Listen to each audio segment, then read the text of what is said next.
Do you leave money on the poker table because you don't know whether to value bet thinly or check on the river? Well, that's exactly the problem Molly was facing when she sent me 4 hands to analyze. Hi, my name's Molly. I play live 1-1 and 1-2 in the UK, and I'm currently winning at about 4 big blinds per hour. I reached out to Andreas because I wanted to try and improve my value betting skills on rivers. I often find myself sort of checking back thin value hands that I could be betting. So today we're going to look at those 4 hands and teach you how you can become much more efficient and win more money at live poker.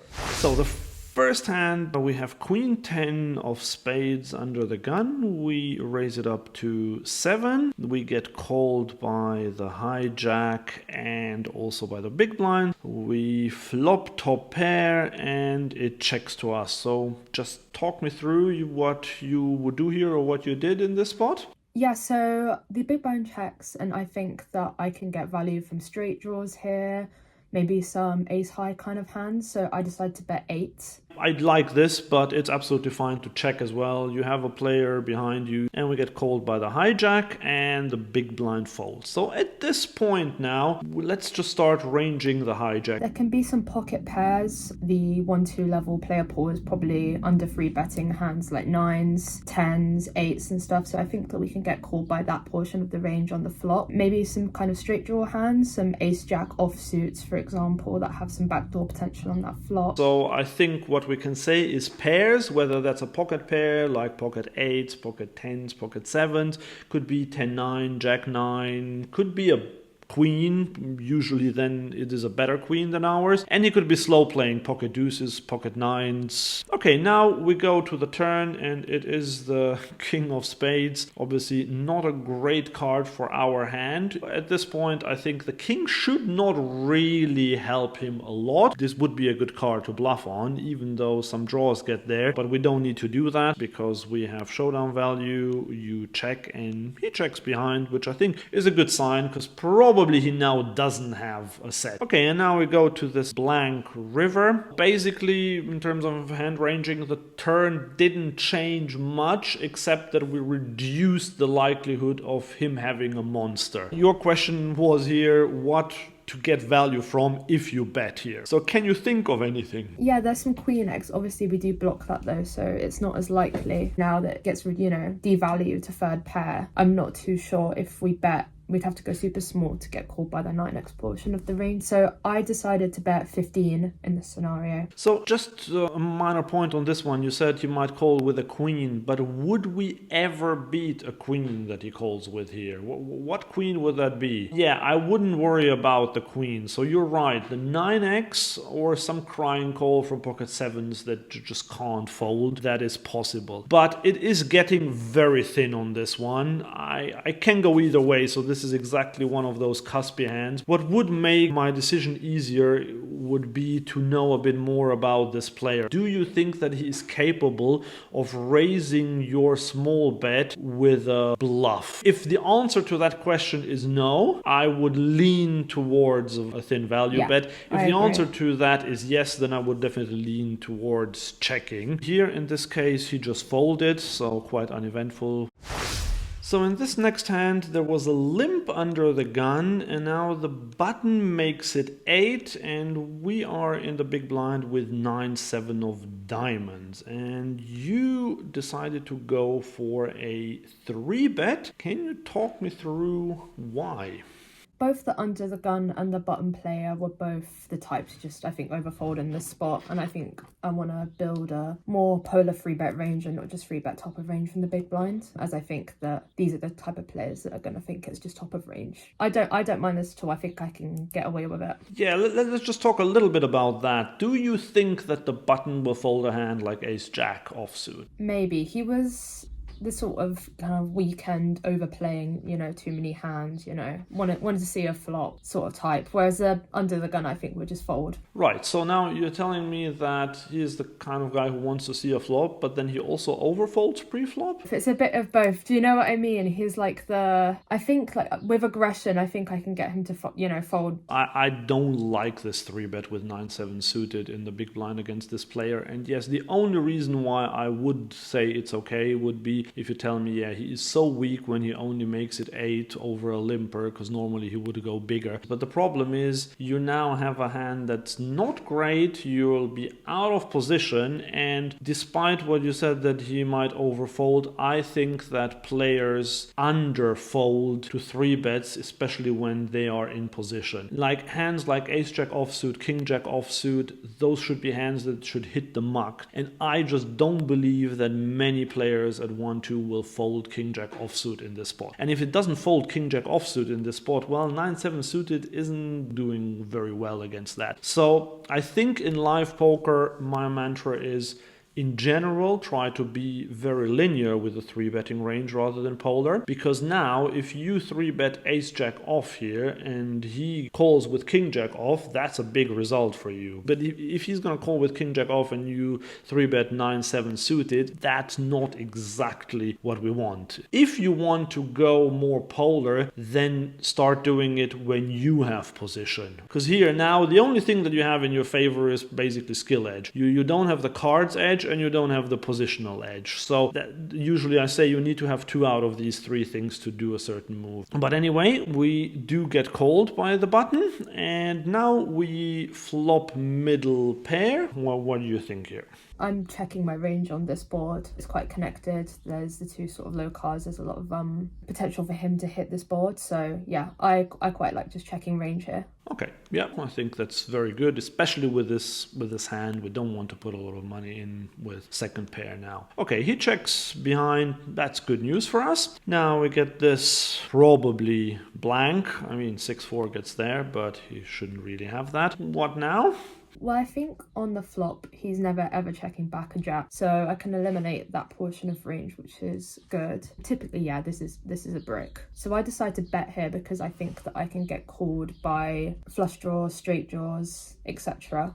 Maybe even some ace highs, but might be a bit thin. So I decide to go 40 here into 73. So again, this is one where I think you might be overplaying your hand a little bit. Also because you went quite, I mean, not really big, but it is more than half pot. He can have pocket 8s, 9s, 10s. He can be slow playing jacks. He can be slow playing 7s. He can be slow playing 5s. So he has a lot of hands that beat you that he won't fold at this point. I would probably just want to check and see what he does, because if he bets big on this turn, I'm already kind of indifferent. If he bets small, I would check call. Yeah, I agree. I think just checking and evaluating based on his bet sizing is the best point here. But you got called, and now we get this most likely brick river as well. So what do we think about his range at this point? I think there's going to be a lot of missed draws, straight and flush draws there, and then there's going to be a lot of pocket 10s, pocket 9s, pocket 8s. I don't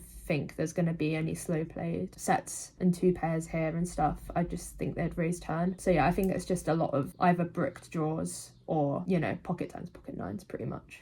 If you check, what would he bet, if anything? I think this guy would probably turn a missed flush draw into a bluff. I don't think he's going to be betting the pocket 10s, pocket 9s portion of range. So I think, depending on size, again, it's so size dependent, I think, with these kind of players. But if he bets super big on the river, if I checked, then I think I just can get away super easily and just fold. But if they go, you know, a milky small size, I just think there's too many bluffs there and I don't mind flicking it in. Basically what I would say is if he bets this river, he is polarized, because he's not gonna bet 10s, 9s, 8s. He shouldn't have a lot of jack X hands, and even if he does, he might not bet jack 10 there because he might still be terrified that you have aces or kings. So I see that a lot, that they would check back pretty much anything that has showdown value. So if they bet here, they have a thick value hand most of the time, or a bluff. Yeah, I was planning to call sort of half pot or less here.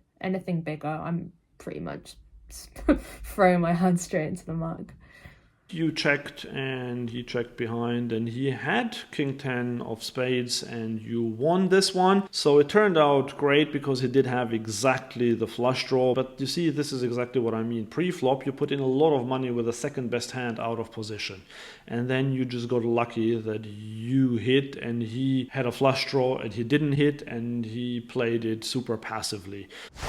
So here we have an under the gun raise, the cutoff calls, and we have queen nine suited in the big blind. I tend to tell a lot of my students to just fold this spot because it's a hand that, yes, it does play okay multi-way, but you're very deep, you're completely out of position. I don't think it is profitable to call this hand, but I don't mind. I don't think it's a mistake, and if you have a big skill edge over these other players, you might make some money. But you called, as I said, not a disaster. You flop top pair, it checks through, okay, and now we have an amazing turn. You now started betting and we get called by the cutoff, so now please range the cutoff for me. Yeah, I think this bet is probably a mistake. The cutoff just calling the under the gun raise pre-flop. I think there can be a lot of just, some two pairs here. Sets, I think maybe you would want to raise, but also they might be scared of the six. So I think that,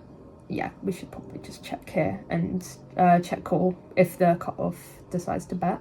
When a 6 is a straight, he will be scared with sets. Now, he shouldn't have too many sets because I think he should normally bet them on the flop, but then again, you never know, and the same goes for two pairs. So I don't think that he necessarily has a very strong range. That's why I think you can get away with betting, but I would also prefer to check, take my showdown value and my equity going into the river. So, but I think it's not a mistake to bet, and you bet small enough. So now we have this king on the river. Does this help him? Does it help us? I think it could probably help. This is the thing. This is where I struggle to range opponents correctly. With ranges just being so loose in these like low stakes games, I'm not too sure if it better hits him or I. So maybe him here. How does this card help him? Like, what does he call the turn with that contains a king? There can be some flush draws. Flush draws, yeah. And that's probably it, or king 9 potentially. Something like king 10 or so of clubs, or king jack of clubs. These are two hands, like two combos that he could have with a king of clubs. So I'm not too sure if this really helps him. So I do think that whoever had the best hand on the turn still has the best hand. But the question is, do we have the best hand or not? I think we probably don't. You went for a bet. Yeah, I did. I bet 15, but I think looking back, we should check, and if the cutoff bets, we could potentially either just fold, which is obviously absolutely fine, or if I'm feeling funky, maybe turn my hand into a bluff and raise.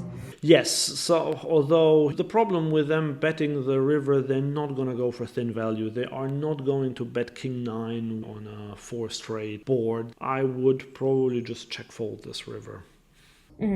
Would you consider turning your hand into a bluff if they were to bet small on the river? Yes, but it depends a bit on the opponent. If I think that he can overplay stuff, then yes. But then again, you always run the risk that they would just call you with whatever they overplayed there because they think that you don't have anything. But here you bet and he tanked for a while, you called, and he did have a set. And that's the thing. Normally, I would expect him to bet the set on the flop. Right, so in this hand we face a raise in the hijack, we have pocket queens on the button, so if you don't 3-bet this one, then you should try to find a different game. We get called only by the original raiser, and now as usual we have an overcard to our pocket queens, and to our surprise he now donks about half pot. So let's quickly start ranging him then. Yeah, I thought this was really weird. I think pre-flop they've raised, so I think there can definitely be some king X in there, which obviously is not good. And then I also think there could be some straight draws potentially, some gut shots, some backdoor potential, some ace highs. Yeah, a true mix. I don't think there could be some pocket tens actually as well. That would make sense. So I don't think there's anything worse than that. I don't think they're stabbing here with like pocket 9s, pocket 8s. I don't think that makes any sense. Yeah, although you'd be surprised. I think pocket 9s is more likely than pocket 10s because most players, especially because there's the king out there, they will think you will bet this one and then they can check raise you with their pocket 10s. Whereas if they have 9s, like obviously they should never bet this one, but I still think that they could have that. I think a jack 10 or so is even more likely than a king as well. but it depends obviously on the player. Someone who donks in such a spot is not a great player. I don't think he's super strong. I would definitely never ever fold. You call, so that's fine. Now we have a brick turn and he checks. Now what? Well, what does this mean when he donks the flop but then checks the turn? Definitely no king X in this portion of his range, I'm pretty sure. Rules out pocket tens as well. Yes, I think now we basically have the best hand. Question is whether we can get 2 streets of value or only 1, but I'm pretty sure we have the best hand. You checked behind on this turn, which I think is fine. And now the river is quite annoying because we said we wanted to get value from a 10. Well, now we can't get value from a 10. So let's see what he does. And he checks, which I think is good news. I agree. Because I think he might come out and bet a 10 now. Do you think you have the best hand?